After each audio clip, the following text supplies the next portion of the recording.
In the city like she stands so tall. Miko's got a plan, she's gonna take it all.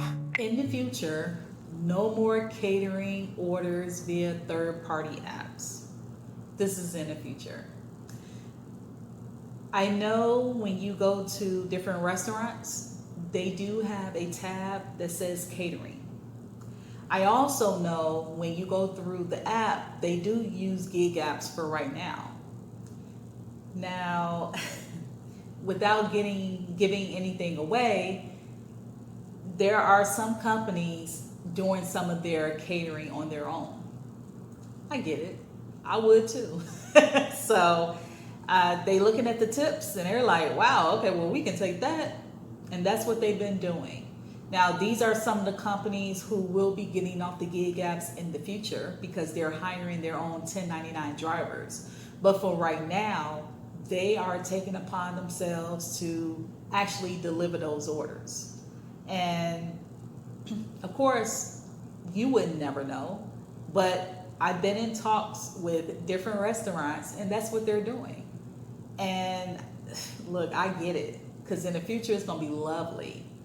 The great thing about this with the delivery, well, with the gig apps, you're not paying that $25 to $35 delivery fee.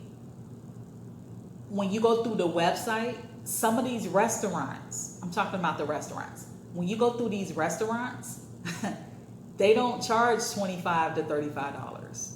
They're charging maybe $10, maybe $15 delivery fee. Some of them is free, depending on how much you order. So get ready, gig apps. A lot of these restaurants, they're standing up. They're getting things in order. So in the future, they will no longer need you. Now, don't get me wrong. They're all not going to jump off the apps like real soon, right? Because they have to, the driver portal that they're building to hire 1099 delivery drivers, they got to make sure, they got to go through beta testing. They got to make sure everything works. Gradually, they will get off the gig apps.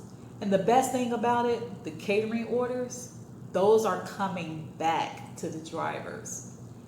Not saying that we're not doing them now.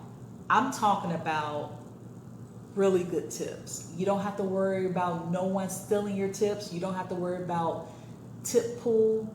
You don't have to worry about that ever again once these restaurants get off the gig apps. It's about to get real interesting in a few years. It might happen sooner. I know a few people right now working on some things, and right now I just can't give you the information. But what I can say is how we used to make money before these gig apps, we're going back to that. But now it's 1099 and non-employee delivery drivers. Stay tuned. Make sure you give this video a like, leave me a comment, and I'll talk to you in the next video. No customer, no business, that's a law.